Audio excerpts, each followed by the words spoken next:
Olá, pessoal! Meu nome é Isa Cotrim, eu sou professora na área de Didática e Fundamentos da Educação no campus Januária do IFNMG desde outubro de 2009, onde eu atuei como docente nos cursos técnicos integrados ao ensino médio e atualmente eu estou atuando nos cursos de licenciatura. Na verdade, eu atuo na profissão docente há mais tempo do que isso, né? Eu costumo dizer que eu tive o privilégio de passar por todos os níveis de ensino da educação como docente, do ensino infantil até a pós-graduação. Mas a minha experiência se deu, na maior parte, na educação profissional técnica e nos cursos de formação de professores. Então, na reflexão que eu vou propor aqui para vocês, eu trarei alguns elementos dessa experiência, tá? O convite para trabalhar esse módulo me deixou bastante animada, porque essa será uma boa oportunidade para provocar algumas reflexões que são importantes para o nosso trabalho. E antes de tudo, a gente precisa ter clareza de uma coisa, que os temas previstos para esse módulo, e especialmente para essa aula, né, de 50 minutos, eles são equivalentes às unidades de pelo menos 2 disciplinas de um curso de licenciatura, né, com no mínimo 80 horas de aula. Mas nem por isso as reflexões que a gente vai fazer aqui serão inferiores, né, quanto à qualidade. Na verdade, eu penso que esses apontamentos vão servir como ponto de partida para a gente pensar sobre nossa atuação docente, nossa relação com os estudantes e o nosso papel na própria instituição. Então, eu gostaria de esclarecer, desde já, que eu trarei alguns exemplos, e todos eles reais, vivenciados por mim nas instituições e níveis de ensino que eu atuei, né? Tanto como docente, como pedagoga ou como gestora da educação. Eu acredito que exemplos são ótimas oportunidades para a gente iniciar uma abordagem e poder contextualizar essa reflexão. Vocês puderam refletir com a professora Ellen, no primeiro módulo da capacitação, sobre o perfil de formação e atuação do professor de educação básica, técnica e tecnológica. Acredito que vocês puderam perceber que a atuação desse docente exige saberes e competências específicas. E agora é o momento da gente colocar essas práticas, né, colocar em prática, esses saberes. Então vamos começar a nossa reflexão? Bem, o processo de ensino-aprendizagem apresenta alguns elementos constitutivos que permeiam essa relação professor-aluno. Que elementos são esses? São os conteúdos trabalhados nas matérias e disciplinas, que são estabelecidos, né, pelo currículo preposto, a mediação do professor no processo de ensinar e a ação de aprender pelo estudante. Esses componentes, eles se interagem no cotidiano do processo didático, mas eles não constituem por si só o processo educativo na sua totalidade. Quer dizer, não é apenas o ato de ensinar, transmitir o conteúdo e a apreensão desse conteúdo pelo aluno que delimitam o processo educativo na instituição de ensino. Para além disso, e aí eu vou citar o Libânio, a prática educativa se integra à dinâmica das relações sociais e das formas de organização social, né? E o que isso significa?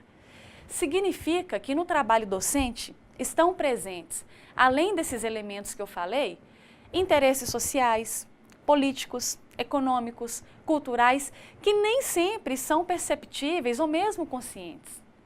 Então, a prática docente, ela não está isolada dessa dinâmica. Por isso, a gente deve reconhecer o papel político do nosso trabalho. O cotidiano docente, as relações entre professores e alunos, as finalidades da educação, a nossa percepção sobre o aluno, sobre a docência, elas estão permeadas de significados sociais e que ainda, segundo Libânio, se constituem na dinâmica das relações entre classes, entre raças, entre grupos religiosos, gêneros, dentre outras. Pense um pouco sobre seus alunos, seu trabalho, sobre os conflitos, os embates, os diferentes perfis que lidamos ou vamos lidar, né, no cotidiano da nossa docência. Quantas vezes escutamos ou apontamos como justificativa, por exemplo, para o alto índice de reprovação, que os alunos não têm base? Ou que nossos alunos são muito carentes? Ou porque vêm da zona rural? Ou porque vêm da escola pública, do estado, etc, etc. A gente está errado em dizer isso? Eu não sei.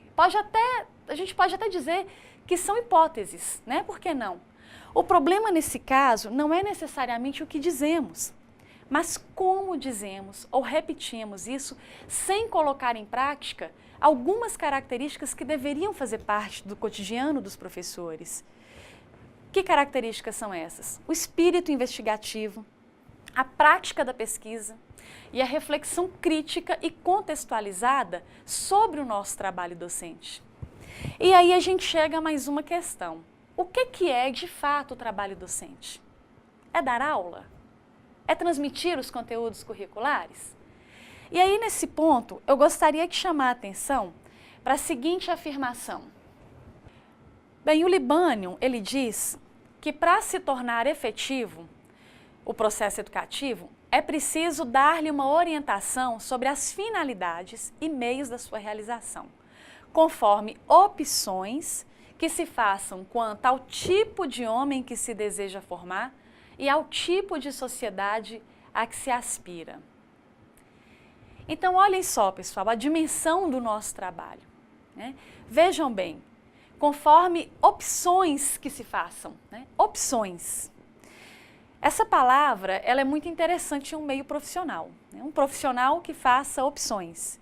E esse profissional somos nós, professores. A profissão docente, ela é marcada pelo alto grau de autonomia na realização do nosso trabalho. Imagine a seguinte situação.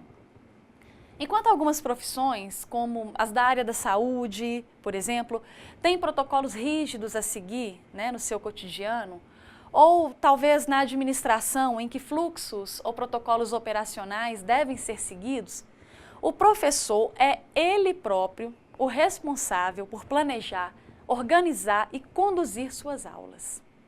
Ainda que para isso ele tenha que se orientar por diretrizes ou normas gerais do sistema e da instituição onde ele atua.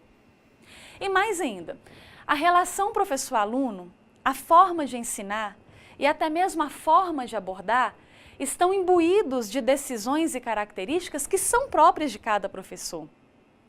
Então, a relação que o professor constrói com seus alunos, os métodos e técnicas, né, de ensino utilizados, a imagem que os estudantes constroem sobre o professor, todos esses aspectos interferem nos resultados do trabalho docente.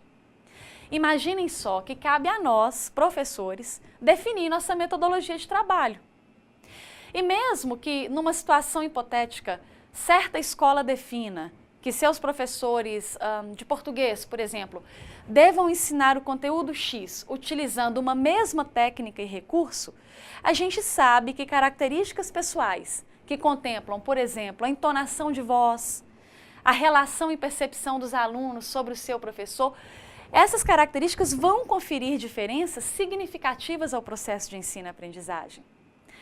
Mas a questão primordial aqui é, de que vale essa autonomia se muitas vezes o professor desenvolve seu trabalho de forma mecânica, repetitiva, sem pensar sobre as finalidades da educação, sobre a consciência e intencionalidade do seu trabalho. Então a gente precisa buscar uma compreensão melhor sobre a complexidade que são esses entrelaçamentos sociais, culturais, políticos, econômicos, que fundamentam as sociedades e as relações humanas, né? E não somente entre humanos. Então, nesse ponto, eu penso que é importante introduzir um aspecto da profissão docente, que é o planejamento. Isso porque o planejamento, e mais uma vez eu vou lançar a mão de uma afirmação do Libânio, é uma atividade de reflexão acerca das nossas opções e ações. Reparem que mais uma vez a palavra opções aparece na nossa aula. E o autor ele diz ainda que a ação de planejar não se reduz ao simples preenchimento de formulários para controle administrativo. Ou seja, ao contrário do que muitos professores imaginam, o plano de ensino não está, ou deveria estar, a serviço do setor pedagógico ou da coordenação. O documento entregue formalmente nesses setores, ele deve ou deveria representar o produto final de um processo de reflexão e planejamento do professor, tendo em vista a aprendizagem e as possibilidades de mudanças, as escolhas e melhorias na vida desses estudantes, né, e da sociedade em geral. Ou seja, o plano de ensino ou outro documento formal de planejamento, ele deve estar a serviço do estudante, do processo educativo. Mais que o protocolo de um documento formal, o que realmente importa é o ato de planejar, de definir, de fazer opções. Não que devamos abolir a entrega do documento, tá? Até porque ele tem uma função importante na organização escolar ou acadêmica. Mas o que eu quero dizer é que copiar os planos anteriores, ou pior, copiar planos de colegas ou da internet, e acreditem, existem sites com planos de ensino prontos, né? Ou mesmo deixar de fazê-los, consiste na ruptura do principal aspecto inerente à atuação do professor, que é a sua autonomia, a sua capacidade de pensar, de definir, de fazer opções. Então, nesse ponto, eu gostaria que a gente voltasse aqui ao Libânio. Ele coloca para a gente que a ação de planejar, portanto, não se reduz ao simples preenchimento de formulários para controle administrativo. É antes a atividade consciente de previsão das ações docentes, fundamentadas em opções político-pedagógicas e tendo como referência permanente as situações didáticas concretas, isto é, a problemática social, econômica, política e cultural que envolve a escola, os professores, os alunos, os pais e a comunidade, né, que interagem no processo de ensino. Então, voltando à questão da autonomia, ainda que seja um aspecto da profissão docente e que contenha no seu bojo ações e opções a serem definidas pelo professor, o ato de planejar não pode também desconsiderar as dimensões formais, né, legais, institucionais e coletivas do planejamento. Que dimensões são essas? A legislação educacional, o projeto político-pedagógico da instituição, os projetos ou planos de curso, regimentos, né, dentre outros. E além disso, cabe ao professor reconhecer e, claro, participar dos processos de discussão desses documentos. Não só porque essa construção coletiva é garantida por lei, mas pelo compromisso que o professor deve assumir com a instituição onde ele atua e com a educação como um todo, né? Então, cabe ainda ao professor conhecer os pressupostos filosóficos que são assumidos pela instituição. É por isso que no caso dos institutos federais, e mais especificamente no nosso caso do IFNMG, nos cabe compreender seu processo de criação, seu papel na história da educação brasileira, suas finalidades, sua missão, dentre outros aspectos. Tudo isso é importante para que a gente tenha clareza de onde a gente quer chegar, porque nós somos parte de uma instituição. E ainda que nossa autonomia nos permita delinear, desenhar a condução do processo de ensino-aprendizagem, enquanto professor, eu devo assumir um compromisso ético no exercício da docência, né? E aí eu vou citar a Bassalobre, que diz que a educação é um fazer intimamente ligado à existência do outro e alcança diretamente os alunos, né? Daí o nosso compromisso ético. Então, de certa forma, a autonomia que nos é conferida tem a ver com o compromisso ético que é esperado de nós. E nesse ponto, entendemos que o meu compromisso com o planejamento pode dizer muito quanto ao meu compromisso ou descompromisso ético com a docência. Assumir ou trabalhar apenas o que é mais fácil ou confortável para mim? Ser avesso à possibilidade de mudança? Definir o que eu vou trabalhar na aula algumas horas antes dela começar? Repetir sempre as mesmas aulas, as mesmas metodologias, sem considerar as peculiaridades de cada turma, me ater exclusivamente ao livro didático, são ações bastante presentes no espaço escolar e nos fazem pensar sobre qual é o nosso compromisso com a docência, né? E aí eu pergunto, então, vamos cada um de nós pensar e definir nossa prática ou vamos deixar que pensem por nós, né? Compreendemos agora que o nosso papel é muito maior que transmitir conteúdos estabelecidos, mas que a gente pode direcionar nossas ações com vistas à mudança, não apenas das nossas aulas, mas na forma como essas aulas interferem, direto ou indiretamente, na vida dos vários estudantes que passam por nós. E pensando ainda no processo de ensino-aprendizagem e no ato de planejar, eu gostaria de chamar a atenção para duas outras questões. Primeiro, por tudo que foi colocado até o momento, consiste o planejamento, então, na salvação da lavoura, né, da educação no país? Ou, como disse Celso Vasconcelos, é o planejamento que dá vida à escola? O que dá vida à escola são as pessoas, que dela fazem parte e usufruem.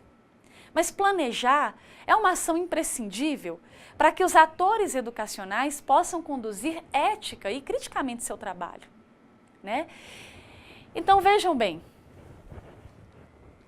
planejar não é, pois, apenas algo que se faz antes de agir, mas é também agir em função daquilo que se pensou. Então, o planejamento, ele não se encerra a partir do momento que eu sistematizo todo o processo de planejar em um documento formal. Repetindo, né?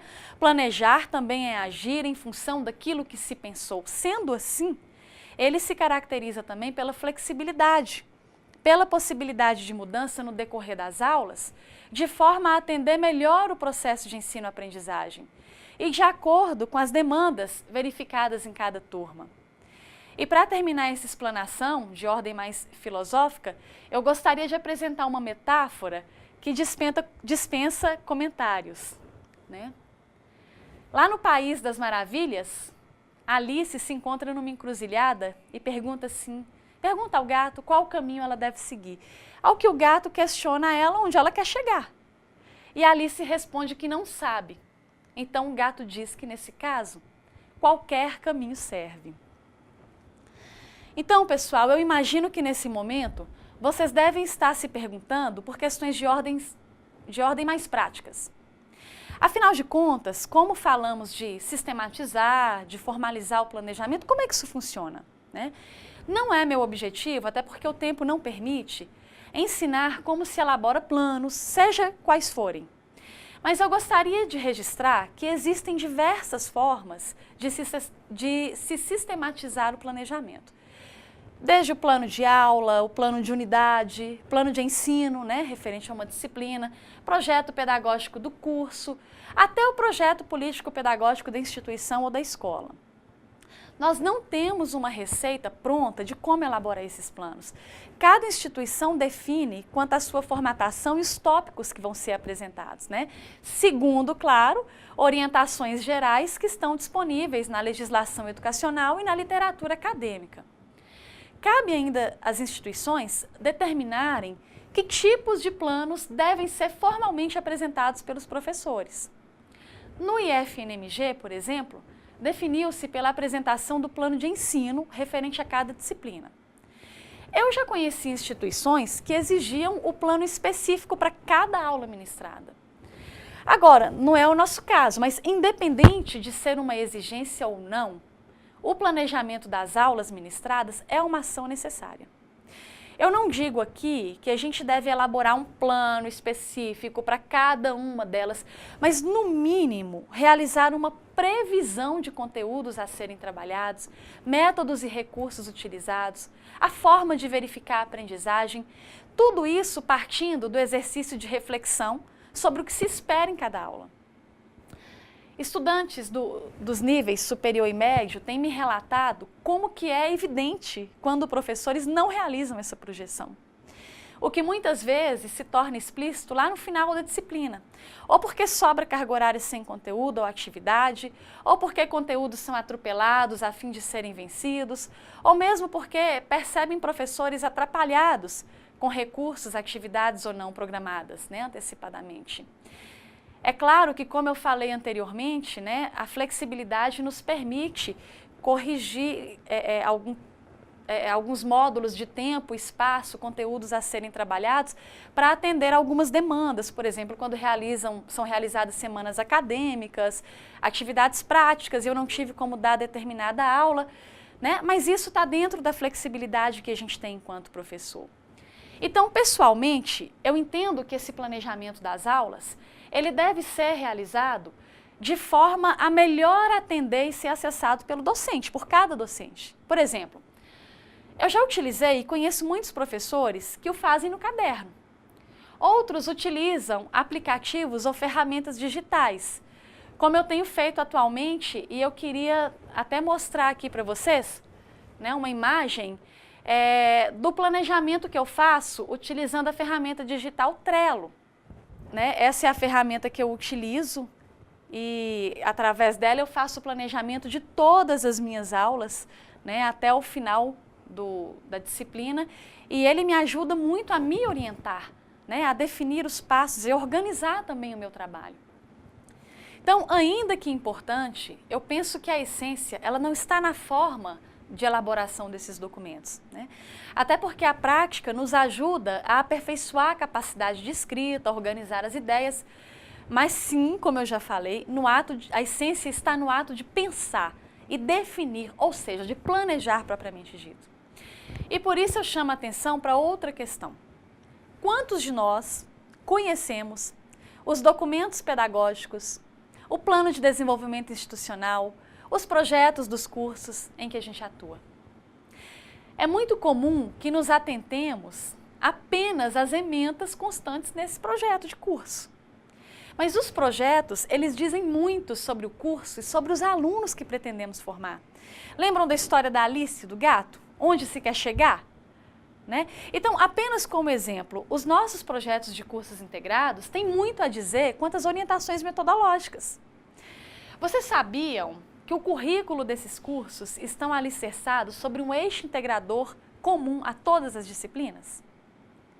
Ou vocês sabiam que o projeto formativo para os cursos de licenciatura remete à natureza dos IF e seu compromisso com a educação profissional?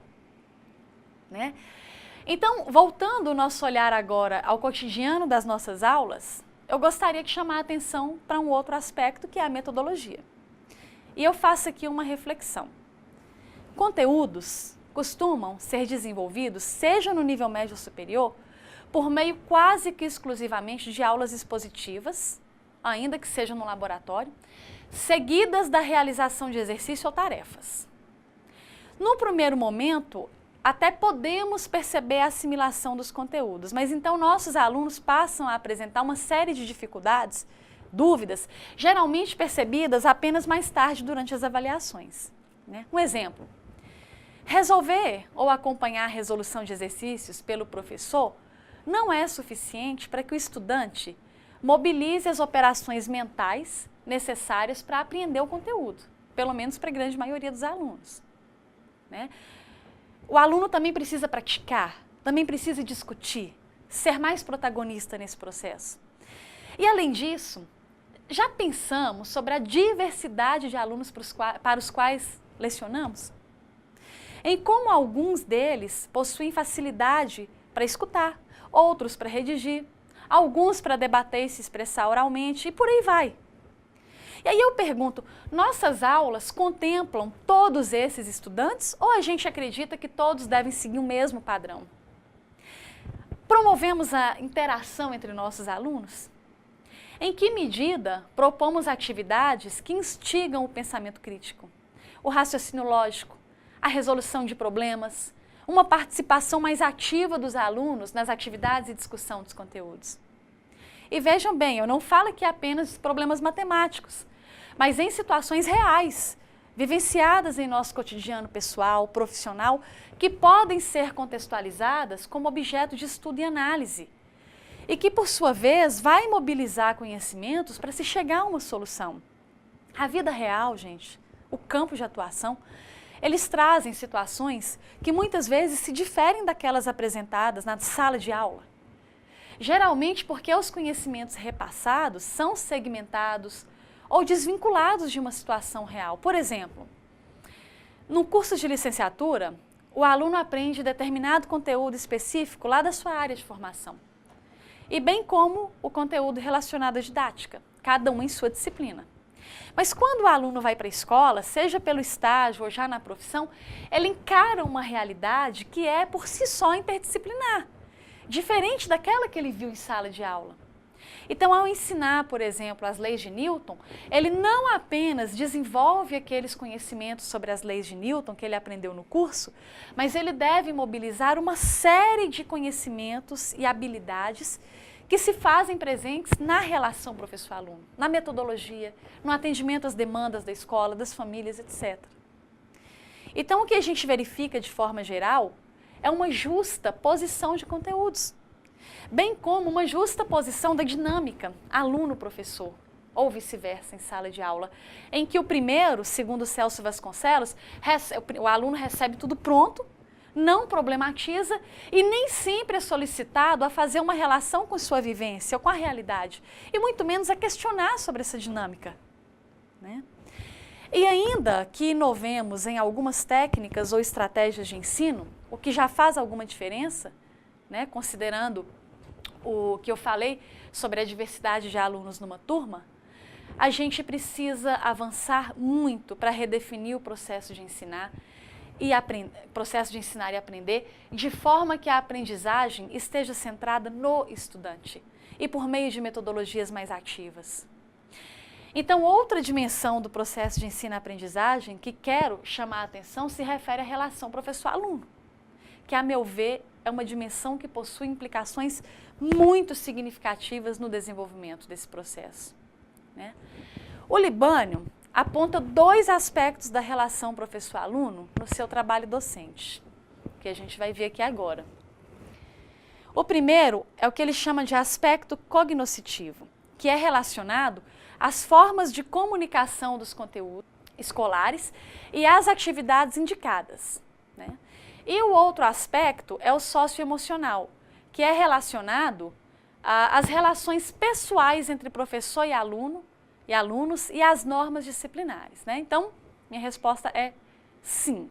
Mesmo aquele professor que manifesta abertamente aos estudantes que não se dispõe a manter nenhum tipo de relação pessoal com eles, acaba por construir uma relação a partir dessa sua postura, que vai ser positiva ou negativa, dependendo como essa questão é percebida pelos alunos. Então, é importante que fique claro que os aspectos socioemocionais não se referem a vínculos afetivos, mas aos vínculos construídos na relação profissional, né? A gente pode chamar assim, que permitam ao professor conduzir o processo de forma interativa, dialogada, respeitosa ou não, né? Então, eu gostaria de sintetizar essa dimensão com 3 afirmações do Libânio, tá? Primeiro, que o professor precisa aprender a combinar severidade e respeito. Segundo, que na sala de aula o professor exerce uma autoridade, que é fruto de qualidades intelectuais, morais, técnicas, e eu ainda complemento, né, que não são fruto de coerção e barganhas, pelo menos não devem ser. E terceiro, a autoridade deve fecundar a relação educativa e não cerceá-la, né? Então, em síntese, uma estudiosa da educação, Antônia Zima Lopes, ela diz que é tarefa do professor criar um ambiente propício ao diálogo, à reflexão e interação. E ainda inerente ao processo de ensino-aprendizagem, né, por esse aspecto aqui passam os demais aspectos do processo educativo, eu gostaria de chamar a atenção agora para a avaliação da aprendizagem. Gente, para falar sobre avaliação, a gente precisa refletir primeiro sobre qual é o foco do processo educativo. Ainda que a gente defenda uma inter-relação entre ensinar e aprender, o que se verifica é que esse processo tem sido focado no ato exclusivo de ensinar, o que me dá uma medida simples de avaliação. Eu ensinei, o aluno não aprendeu porque não quis ou porque suas dificuldades eram muitas. Então, quando eu mudo meu foco para o aprender, o ato de ensinar passa a ter um sentido mais qualificado. Estou aqui para que meus alunos aprendam. Eu não avalio apenas para dar uma nota, mas para verificar de fato se houve aprendizagem e que medidas precisam ser tomadas para se recuperar e proporcionar a aprendizagem de todos os alunos, né? A nota, a menção, o conceito, seja o que for, é consequência desse processo. E alguns professores têm o entendimento de que as teorias pedagógicas são favoráveis à aprovação automática, né? De fato, os principais estudiosos do tema são contrários à reprovação como parte já que ela é parte de um processo que discrimina e seleciona. Mas nem por isso eles defendem o sistema de aprovação automática, né? Que não tenha um sério e efetivo processo avaliativo. Pelo contrário, eles são defensores da aprendizagem. Então há um equívoco nesse entendimento, né? Eles são contrários à reprovação, somos contrários à reprovação porque defendemos que haja aprendizagem e que todos são capazes de aprender de alguma maneira. Então, ainda no ato de planejar, uma questão a se fazer é por que avaliar? Para que avaliar? Quando a gente planeja, objetivos são delineados para aquele processo educativo. Então, não seria o ato de avaliar uma forma de verificar se esses objetivos foram alcançados? E identificando deficiências na aprendizagem, individual ou coletivamente, não seria o momento de planejar e adotar medidas para superar essas deficiências? Não teria essa dinâmica uma certa lógica e coerência? A questão, pessoal, é que se o meu foco está apenas no ato de ensinar, transmitir um conteúdo, aplicar uma atividade avaliativa com o propósito de lançar uma nota, ou seja o que for, já basta. E é por isso que a gente enxerga coerência em avaliações como a que eu vou exemplificar aqui para vocês, né? Ao entender que esse processo é o ideal, eu ensino e avalio para dar uma nota, eu vejo coerência em algumas abordagens, como por exemplo, o professor realiza determinada abordagem e nível de aprofundamento nas aulas, mas na hora de avaliar ele aplica pegadinhas, desafios ou questões muito mais aprofundadas. Então, qual que é o sentido desse tipo de avaliação? O que se pretende avaliar de fato? Né? Eu sou contrária a desafios e resolução de problemas mais complexos de forma alguma. Eles devem sim ser devidamente trabalhados em sala de aula com a mediação do professor. E se eles são trabalhados, podem ser avaliados. O que defendo é uma coerência entre o que eu ensino e espero que os alunos aprendam e o que eu avalio. Uma outra situação que eu me deparei. Um professor comentou que ele elaborava 4 provas diferentes, mas que não avisava aos alunos sobre essas 4 provas diferentes. Então, os alunos se davam mal porque colavam dos seus colegas. E aí eu perguntei, professor, nesse caso, como é que você vai saber se os alunos foram mal na prova porque não aprenderam o conteúdo ou porque eles colavam errado? Eu até acho que deve fazer 4 provas diferentes para inibir a cola, né? Ela faz parte aí do nosso sistema, mas você não acha que os alunos deveriam ser avisados? E assim, eles podem tentar fazer a prova por conta própria e te fornecer um diagnóstico que é real.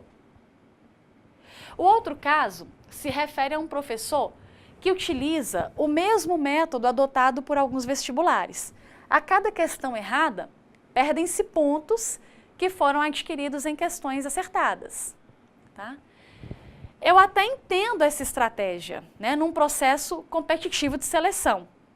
Mas numa avaliação que deveria ter o propósito de mensurar aquilo que foi aprendido ou não, qual que é o sentido disso?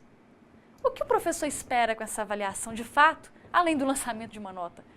Então, em muitos casos, a avaliação ela tem deixado de ser um instrumento e atividade de apoio ao processo de ensino-aprendizagem, de forma a nortear o trabalho do professor para ser o seu ponto final. Muitas vezes, ela é utilizada com a simples finalidade de lançar uma nota e pronto. Outras vezes, ela é utilizada como barganha para garantir a disciplina, ou outro comportamento que é esperado pelo professor, né? O que o Vasconcelos chama de instrumento de pressão e controle. E é impressionante como muitos de nós temos receio em assumir uma postura mais dialogada e aberta em relação ao processo avaliativo, como se, por isso, a gente fosse perder nossa autoridade perante os alunos. Por exemplo, certa vez uma professora me consultou sobre a possibilidade de aplicar uma nova avaliação para toda a turma, uma vez que no dia da prova o calor estava insuportável e ela tinha plena convicção de que isso foi prejudicial, né? Ou seja, segundo a professora, o resultado das avaliações não representou o real nível de aprendizado da turma. Apesar do receio inicial, a professora entendeu que, tendo como foco a aprendizagem dos alunos, a avaliação deveria possibilitar um diagnóstico adequado, real.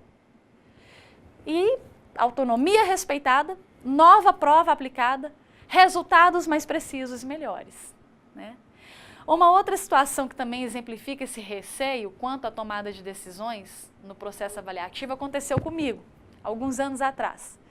E ele foi tão marcante que eu me lembro dessa situação como se fosse hoje.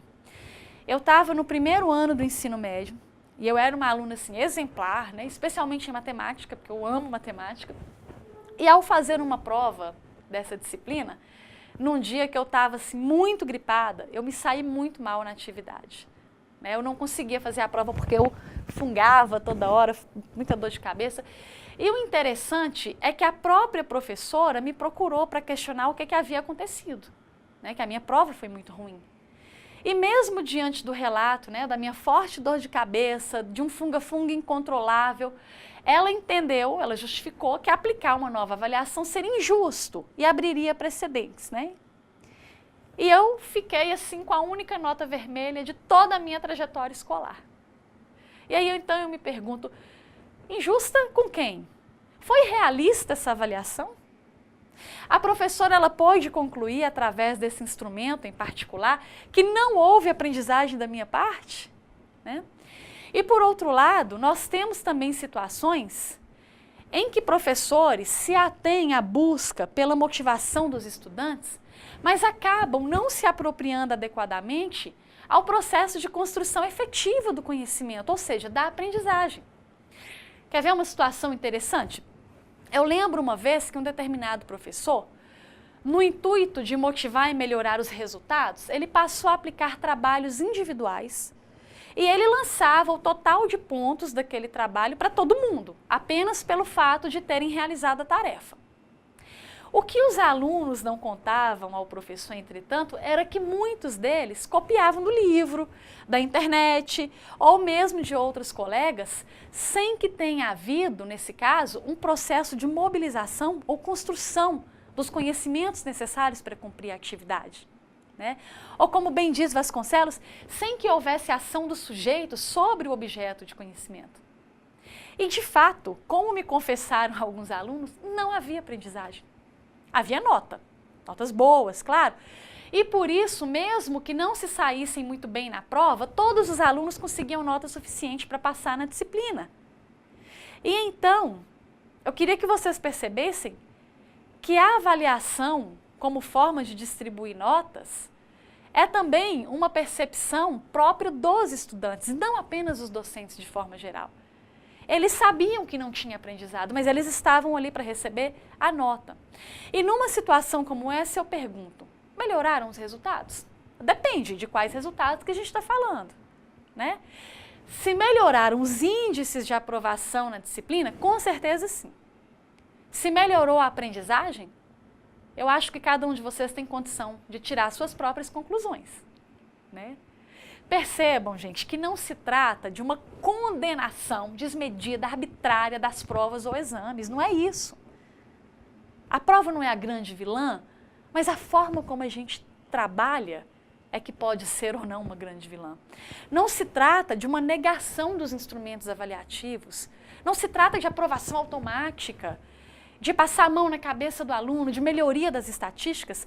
Trata-se de lançarmos mão da nossa competência, ética, criatividade, para definirmos quais instrumentos de avaliação são adequados a cada conteúdo, a cada abordagem ou técnica que eu utilizei na aula. Quais instrumentos serão capazes, de fato, de avaliar se houve aprendizagem e cumprimento daqueles objetivos que eu propus, né, no plano que eu fiz para aquela unidade ou para aquela aula. E se a gente pensar na diversidade dos conteúdos, seu contexto na realidade, se pensarmos nas várias possibilidades de se desenvolver esses conteúdos, não faz sentido a gente padronizar nossos instrumentos de avaliação. Se uma prova de múltipla escolha for mais eficaz para avaliar a aprendizagem de certo tema ou unidade, não tem por que não usá-la. Beleza! Agora, provas de múltipla escolha são adequadas à avaliação de todos os conteúdos e práticas que eu trabalhei?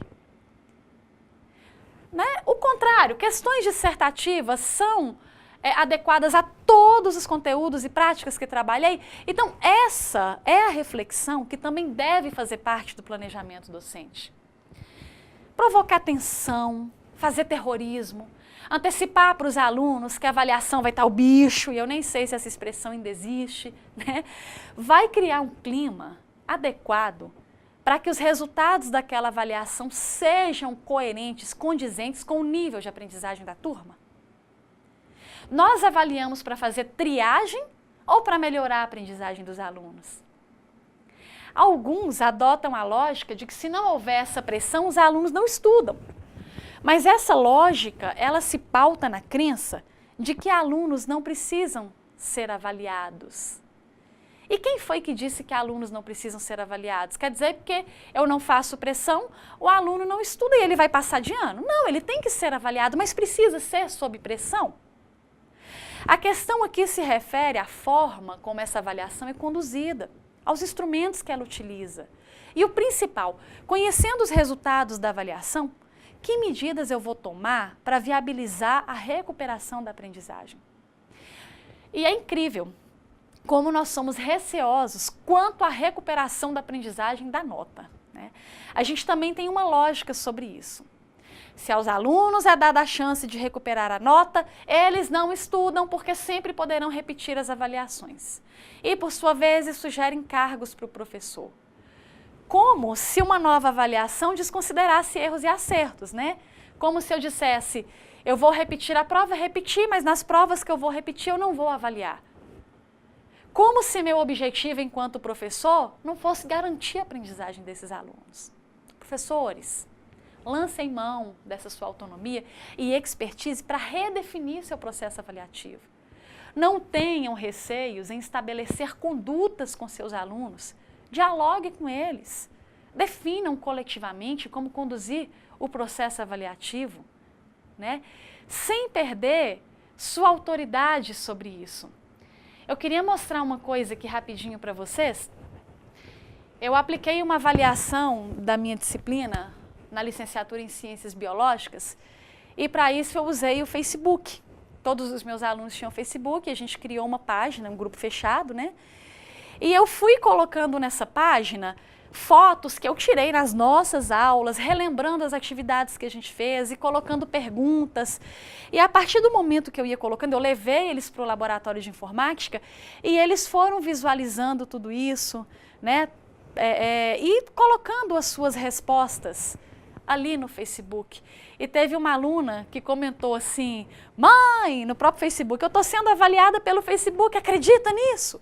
Foi fantástico, fantástico, não houve pressão, eu tive condição de avaliar se eles aprenderam e eu fiquei surpreendida com as respostas que eles deram, né? E acima de tudo, acima da aprendizagem que eu penso que alguns de forma mais mediana, outros de forma melhor tiveram, foi muito bacana porque eu avaliei o meu trabalho, porque eu vi que aqueles objetivos que eu tinha colocado lá no início, no meu planejamento, foram cumpridos, né? Então, pessoal, o que se trata aqui é de garantir a aprendizagem, né? E aí vocês devem estar se perguntando, mas como garantir a aprendizagem de estudantes que não têm interesse em aprender? E vocês devem estar nesse exato momento, né, se lembrando aí dos diversos alunos que têm ou que tiveram, né? Eu também sou professora. Eu sei claramente que o processo de ensino-aprendizagem é uma via de mão dupla. Alunos comprometidos, mas que possuem dificuldades, têm a seu favor o interesse em aprender. Mas o que a gente tem feito para orientá-los e ajudá-los a superar essas dificuldades, além de uma seleção? É uma triagem, que geralmente é feita nos primeiros anos ou semestres de curso, quando temos os maiores índices de reprovação e evasão. Nós precisamos investigar, refletir sobre essa questão, de forma a planejar e implementar ações eficazes de recuperação da aprendizagem. E não é um trabalho individual. apesar de que o papel e o compromisso assumidos por cada professor é que vão nortear os rumos dessa ação. Nós precisamos mobilizar o coletivo, a gestão, o setor pedagógico, os próprios alunos, familiares, se for o caso.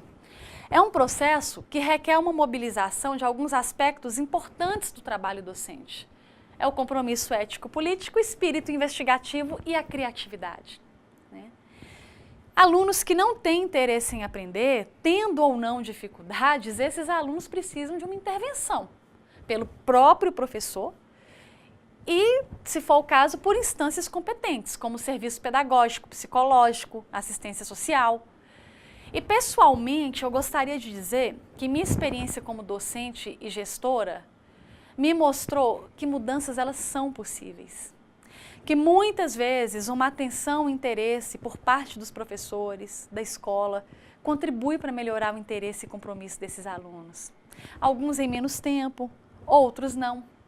Eu precisaria aqui de mais de 50 minutos de aula só para relatar para vocês os diversos e consideráveis casos de sucesso que a gente teve após intervenções adequadas ou por um simples se importar. E eu digo isso para o nível médio e superior. Acreditem, viu? Algumas vezes as diferenças são mínimas entre esses dois níveis. Infelizmente, outros casos não tiveram os resultados que esperávamos, né? Mas eu sou educadora e, como tal, eu sou muito otimista, porque o que seria de nós, educadores, sem esse otimismo? Né? Eu acho que eu sei. Nós seríamos simples dadores de aula. Tá? Bem, espero que essa reflexão que a gente fez aqui, né, várias reflexões, na verdade, como eu falei, não são receitas, mas são questionamentos para a gente poder repensar e dentro da nossa autonomia, do nosso compromisso, a gente poder redefinir a nossa prática. E acreditem, eu redefino a minha prática sempre. Eu sempre mudo, eu sempre procuro aprender mais, eu sempre procuro revisar, identificar aquilo que é bom, aquilo que não é. Isso deve fazer parte do nosso trabalho, né? Pessoal, no próximo módulo, vocês poderão refletir um pouquinho mais sobre o seu planejamento e atuação prática enquanto professor de estudantes que apresentam necessidades específicas, né? Respeitando a inclusão e a diversidade. A nossa sociedade ela é formada por pessoas diferentes, cada um com suas crenças, seus valores. E a escola já não é diferente, já que estamos sempre levantando a questão que ninguém é igual a ninguém. Né? E além disso, cada um tem suas especificidades, dificuldades, facilidades e isso deve ser respeitado. Né? E devidamente planejado, claro. Então, nós esperamos que ao fim desta capacitação, vocês possam repensar e ressignificar a própria concepção de professor, docente ou educador, levando em consideração os princípios pedagógicos e sociais da educação profissional e tecnológica. Isso porque o processo educativo, né, como a gente viu, ele consiste na criação e no desenvolvimento de contextos educativos que possibilitem a interação crítica, criativa entre esses sujeitos singulares, né? E não simplesmente na transmissão e assimilação disciplinar de conceitos e comportamentos estereotipados, né?